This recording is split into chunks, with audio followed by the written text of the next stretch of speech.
Yes, I was actually contacted by a man named Tom Mason, who used to be a legislator in Oregon and now is the NRA's Director of International Affairs. He watches the proposed UN treaties and those kinds of things.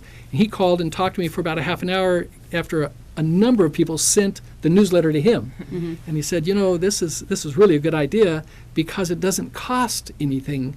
And the NRA's official position is have an armed police officer in every school, which, as I said, it's not feasible. Mm-hmm. It's not affordable. Mm-hmm. Are you getting any traction here at the Capitol with this? Really? Not really.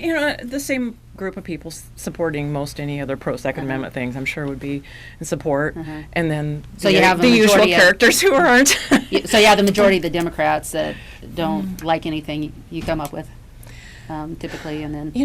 there's a surprising number of Democrats who do support the Second Amendment? Oh, yeah. Okay. Those are kind of more the blue-collar, traditional non-urban. type. Yeah, usually not more rural. urban. They're normally right. not the Portland. Yeah. No, not the Portland people. Why is it that, as I said in my introduction, you get people like Obama, but other Democrats and also Republicans that aren't true Republicans, they put their hand on the Bible, they swear to uphold the Constitution, and then all their bills are like totally against it. It seems to be, from my point of view, is like everything is anti-constitutional. It's easy to make things black and white.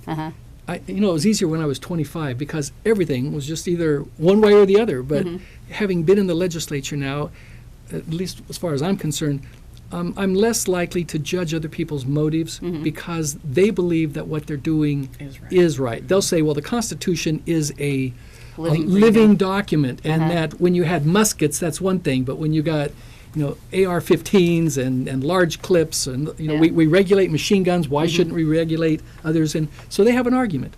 But so far, they don't have a majority in both houses. That's good. And that's really a dangerous argument because what I saw in the Obama administration was I saw him go after almost every amendment. And truly I don't know, except the First and Second Amendment. Then he got reelected. Now he's going after the second, and then he's going to go after the first after he gets rid of the second. And pretty soon we're not going to be the United States of America. I mean, it feels like we're barely that way now. Divided States of America. Well, just watch out for a term. I think it's Civilian National Security Corps. Oh, yes. He mentioned that before. After it was published, his remarks, that sentence or two that we talked about, it was deleted, and in Germany in the 30s, they had the brown shirts, and if we see any movement to have civilians be armed, to be watching out against other civilians, we ought to be aware that that's been done before and it didn't lead to any good. I wish we had more time because you are the only person that has brought that up that probably seems to know more than I do about it, because I don't know a whole lot, because what he does is he does things in secret. But it's strong and it's alive, and I don't know if you know this, but it's not only the United States now. The same language is used. It's throughout the United Nations. This is a worldwide movement. This is scary.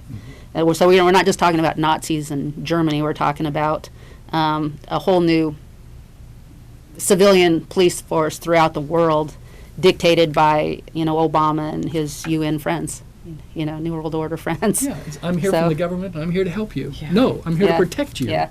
So I want to read something about a man named James Garrow, and I'll read why. Thank you. Okay, I'm just going to read.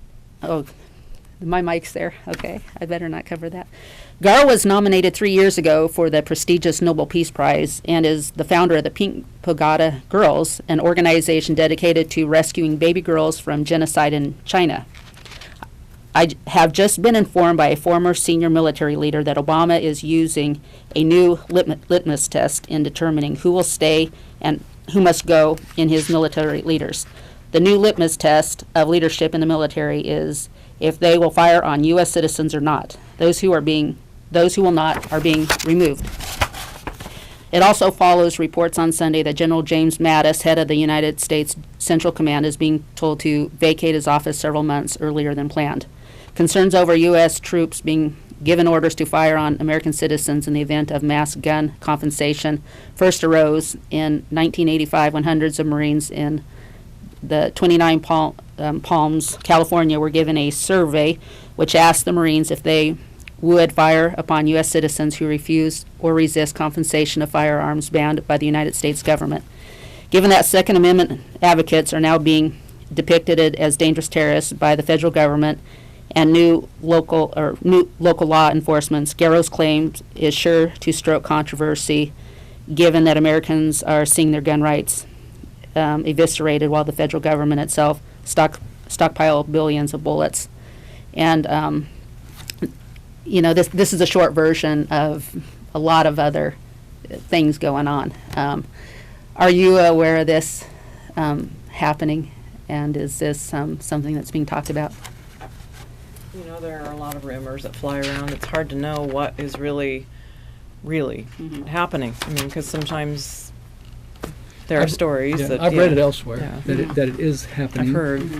And I also read a number of places that the federal government and different agencies are buying up huge amounts of ammunition, hollow points. And then when asked about it, and we're talking about one agency buying 500 million rounds, and another one 400 million. We're talking about billions of rounds of hollow points, and they say, well, it's about target practice, and we want to be prepared. But you don't use hollow points. Practice. Hollow points are used against tissue. Yeah. And so there's a number of things happening which cause those that are suspicious, such as us, to be concerned. And I think that that is helpful for American citizens to be aware and be vigilant. That's right. That's how we will retain our rights, is by being vigilant and being willing to speak up if the Constitution is being undermined. Yeah.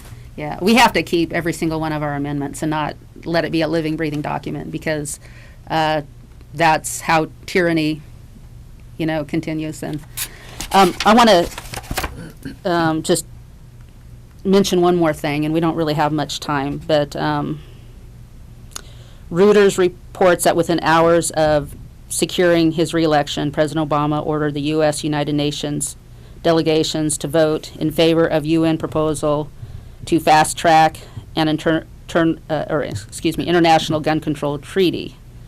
A new round of negotiations on this treaty are scheduled for March 18th through the 28th at the United Nations headquarters. So that's up and coming. It's very dangerous, because a treaty, once it's signed by the president and accepted by the Senate, becomes the law of the land.